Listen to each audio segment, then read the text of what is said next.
నమస్తే, welcome to సింగిడి. ప్రస్తుతం మనం ఖైరతాబాద్ మహాశక్తి గణపతి, విశ్వశాంతి మహాశక్తి గణపతి. ప్రస్తుతం ఇప్పుడు వీళ్ళు తీసుకొస్తున్న ఈ ఎల్ షేప్ ఏదైతే ఉందో కడ్డి, ఇది మన విశ్వశాంతి మహాశక్తి గణపతికి సంబంధించిన చెయ్యి అనమాట.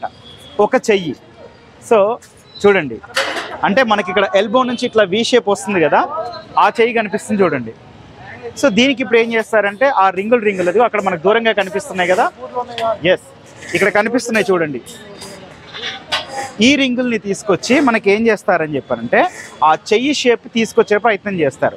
ఆ రింగులు కూడా సైజ్ చూసుకోవచ్చు, మనకి చిన్న నుంచి పెద్ద, అంటే మణికట్టు దగ్గర ఒకటి, కొంచెం పైకి వస్తున్న దగ్గర ఒకటి, అండ్ మోచేతి దగ్గర ఒకటి, ఇంకా అట్లా పైకి వెళ్తున్న కొద్దీ అక్కడ వినాయకుడి చెయ్యికి సంబంధించి మొత్తం అంతా కూడా సైజుల వారీగా తీసుకొని వచ్చి మనకి ఏం చేస్తారు అని అంటే, ఇప్పుడు ఏదైతే అక్కడ చెయ్యి కోసం రెడీ చేసుకున్నారో ఆ ఐరన్ రాడ్ ఏదైతే ఉందో దాంట్లోకి ఆ రింగుల్ని ఒక్కొక్కటి కూడా తీసుకొస్తూ ఉంటారనమాట. తీసుకొచ్చి చిన్న సైజు నుంచి పెద్ద సైజు వరకు అట్లా తీసుకుంటూ వస్తుంటారనమాట. అండ్ వెల్డింగ్ వర్కులు కూడా ప్రస్తుతం ఇప్పుడు అట్లా స్పీడ్గా జరుగుతున్నాయి. ఉదయం ఆల్మోస్ట్ 6 గంటల నుంచే ఈరోజు వర్క్ స్టార్ట్ అయిపోయిందని చెప్తూ ఉన్నారు. అది చూడొచ్చు మనం ఒకసారి. చూడండి ఎంత బరువు ఉందో ఒకసారి అర్థమవుతుంది మనకి. సో ఇదే రేపొద్దున్న మనకి అక్కడ వినాయకుడి చెయ్యిగా మనకు కనిపించబోతుంది, ఒక చెయ్యిగా కనిపించబోతుంది. అట్లాగే ఇప్పుడు మనకి ఆల్రెడీ కొట్టిన రింగులు చూడొచ్చు అనమాట ఒకసారి. ఇది చేతికి సంబంధించిన రింగ్ అనమాట, వినాయకుడికి సంబంధించిన చేతులు అనమాట ఇవి. చూడండి ఈ రింగు చూడొచ్చు ఎంత పెద్దగా ఉందో చూడొచ్చు. అంటే ఇక్కడ నుంచి ఇక్కడికి మన ఈ చెయ్యి రూప్ మొత్తం కూడా చాలా క్లియర్గా కనిపిస్తూ ఉందన్నమాట. అండ్ అట్లాగే మనకి ఇక్కడ ఫుల్ బాడీ అయితే రూపుదిద్దుకుంది. మొన్నటితో పోలిస్తే ఈరోజు చూడొచ్చు మనకి ఎంత స్పీడ్గా వర్క్ కంప్లీట్ చేశారో. మొత్తం ఫ్రేమ్ అంతా కూడా కంప్లీట్గా ఒక రూపానికి తీసుకొచ్చారు. అండ్ ఇక్కడ మనకి నిలబడ్డ గణేశుడి రూపం అయితే ఇక్కడ మనకు కొలువు తీరబోతుంది. తల నుంచి పాదం వరకు కూడా ఇక్కడ నిలబడబోతున్నారు. చూడండి ఇప్పుడు ప్రస్తుతం చేస్తున్న ఈ వెల్డింగ్ వర్కే ఆ రింగులకు సంబంధించిన వర్క్ అనమాట. సో దీన్ని ఒక ఫ్రేమ్గా తీసుకొని మనకి ఏం చేస్తూ ఉంటారంటే అక్కడ ఆల్రెడీ రెడీ చేసి పెట్టుకున్న రింగులు తీసుకొచ్చి మనకి ఆ చెయ్యి రూపం తీసుకొచ్చే ప్రయత్నం అయితే చేస్తూ ఉన్నారు. అండ్ ఇట్లాగే వెల్డింగ్ పని జరుగుతుంది. ఇప్పుడు మనం చూడొచ్చు వాళ్ళు ఫిట్ చేసుకుంటున్నారు చూడండి. ఆ చేతి భాగం ఏదైతే అంటున్నామో అది ఇక్కడ ఫస్ట్ ఫిక్స్ చేసేసి దీనికి రింగులు కొట్టడం స్టార్ట్ చేస్తారనమాట.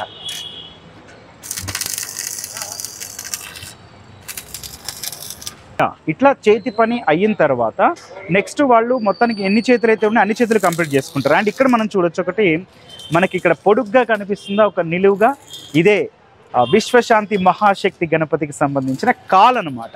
సో ఈ కాలు నుంచి పాదం వరకు కూడా ఇక్కడ తయారు చేస్తారు. ఇక్కడ చూడొచ్చు మనకి ఆల్మోస్ట్ ఎంత విడుతుందో చూడండి. నేను ఇట్లా పట్టుకుంటున్నా కూడా ఇంకా నాకు సరిపోవట్లేదు. అండ్ ఇట్లా క్రమంగా తీసుకుంటూ వచ్చేసరికి ఇక్కడ మోకాలి రూపం, అంటే చూడండి ఇక్కడ క్లియర్గా అర్థమవుతుంది. ఇక్కడికి వచ్చేసరికి కొంచెం బంప్ వచ్చింది చూడండి. ఇట్లా ఈ బంప్ వచ్చిన భాగం అంటే ఇక్కడ వరకు ఇట్లా ఫ్లాట్గా వచ్చి ఇక్కడ మాత్రం బంప్ వచ్చింది. ఇది వినాయకుడి మోకాలు రూపం అనమాట. అండ్ ఇట్లా నేరోగా వస్తున్న కొద్దీ ఇక్కడికి వచ్చేసరికి ఇక్కడ మనకి కంప్లీట్గా పాదం వచ్చేస్తుంది. సో ఇది ఒకటి, దాదాపు ఇది ఇక 21 అడుగులు అయితే ఉండొచ్చు, అంతకు మించే ఉండొచ్చు. అండ్ ఇది ఒక కాలు భాగం. ఇంకొక భాగం చూస్తే ఇక్కడ ఆల్రెడీ సిద్ధం చేసి పెట్టుకున్నారు. అంటే ముందే ఈ రాడ్ ఏదైతే ఉందో ఆ రాడ్ని తీసుకొచ్చి మనకి దాంట్లో ఈ ఫ్రేమ్స్ అన్ని రింగులు ఆల్రెడీ మనం ఇందాక చూపించినట్టు ఆ రింగులు అన్నీ కూడా చిన్న సైజు నుంచి పెద్ద సైజు వరకు ఈ వీడియోలో మీరు చాలా క్లియర్గా చూడొచ్చు. ఇక్కడ మోకాలి రూపం కనిపిస్తుంది చూడండి, మనం వినాయకుడికి సంబంధించిన నిలబడి ఉన్న మోకాల రూపం అనమాట. అంటే రేపు కొలువు తీరబోయే గణేశుడి రూపానికి సంబంధించిన లోపల స్ట్రక్చర్ అనమాట ఇదంతా కూడా. సో దీన్ని అక్కడ ఒక్కొక్కటి తీసుకొచ్చి నిలబెడతారనమాట. అండ్ ఇంకా అన్నిటికన్నా ముఖ్యమైనది ఇప్పుడు వినాయకుడి బాడీకి సంబంధించింది, అంటే ఉదర భాగానికి సంబంధించిన పార్ట్ అనమాట. ఇక్కడ ఆల్రెడీ సిద్ధం చేసి అయితే పెట్టుకున్న కనిపిస్తుంది మనకు ఆ గ్రిల్ కావచ్చు. దీన్ని ఒక షేప్ తీసుకొస్తారనమాట. వాళ్ళకి కావాల్సిన షేప్ ఎట్లయితే ఉందో ఆ రింగులన్నీ కూడా రెడీ చేసి పెట్టుకుంటూ ఉంటారు.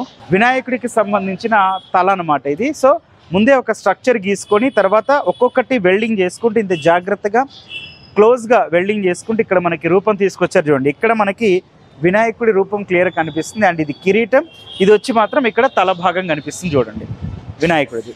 సో దీని తర్వాత మొత్తం ఎన్ని ఉన్నాయి చూడండి. ఇక్కడ 1 2 3 4 5 6 ప్రస్తుతానికైతే 6 కనిపిస్తూ ఉన్నాయి ఇక్కడైతే క్లియర్గా. తర్వాత ఇది వచ్చేసి ఈ గ్రిల్ వచ్చేసి ఇక్కడ మనకి గజ్జలమ్మ తల్లిని ఇక్కడ కొలువు తీర్చబోతున్నారనమాట. అమ్మ ఆ తల్లికి సంబంధించిన మనకి ఇది కింద బేస్మెంట్ భాగం అనమాట. సో దీని ఇట్లా చేస్తారు. అండ్ మనకి ఈ కర్రలు కూడా చూడొచ్చు ఎంత పటిష్టంగా ఉన్నాయో, తర్వాత మళ్ళీ అన్ని క్లోజ్ అయిపోతాయి కాబట్టి చూడండి ఎంత బందోబస్తు కట్టారో ప్రతిదీ కూడా. ఇప్పుడేదాకా వర్షం పడి భారీ వర్షమే పడి ఇప్పుడే ఆగిపోయింది. ఆగిపోయినా కూడా ఇక్కడ లోపల చుక్క వచ్చిన పరిస్థితి అయితే లేదు. అండ్ ఇక్కడ మనం చూడొచ్చు, ఇందాక మనం చెప్పుకున్నట్లు చేతికి సంబంధించిన భాగాన్ని అయితే తీసుకొస్తున్నారు. చూడండి ఎంత బాగుందో, షేప్ కూడా చూస్తే మనకి అర్థమైపోతుందో రకంగా. సో ఇవి ఈ రోజు వరకు అయితే జరుగుతున్న పనులు. ఓ పక్కన ఆ నిలువుగా వినాయకుడిని తయారు చేస్తూనే, అంటే పైన షెడ్ వేసేసి కూడా కింద అంతా వర్క్స్ కంటిన్యూస్గా జరుగుతూనే ఉన్నాయి. ఓ పక్కన కాళ్ళు చేతులు అయిపోయినాయి. అంటే ఎంత స్పీడ్గా జరుగుతున్నాయి చూడు. రోజుకొక డెవలప్మెంట్ అయితే ఇక్కడ కనిపిస్తుంది మనకి వినాయకుడికి సంబంధించింది. అయితే ఈసారి కొలువు తీరబోయే ఈ వినాయకుడు మాత్రం మనకి కొంచెం స్పెషల్ అని చెప్పొచ్చు. ఎందుకంటే ఎప్పటి నుంచో ఉన్న గజ్జలమ్మ తల్లి కావచ్చు, మరోపక్క హయగ్రీవ స్వామి కావచ్చు, ఇద్దరిని కొలువు తీర్చి మరోపక్క పూరి జగన్నాథుని కూడా తీసుకొస్తున్నారు. ప్రతిదీ దానికి సంబంధించిన డీటెయిల్డ్ రూప్ అయితే ప్రస్తుతం అయితే ఇక్కడ జరుగుతుంది. సో ఈ రోజు అయితే కాళ్ళు చేతులు మనకి రెండు కూడా రెడీ అయిపోయాయి. రేపు మనకి తల, అట్లాగే మనకి ఉదర భాగం కావచ్చు, ఇంకా మిగిలిన ఆకృతులు కావచ్చు, ఇవన్నీ కూడా క్లియర్ కట్గా తయారు చేయబోతున్నారు. Thank you.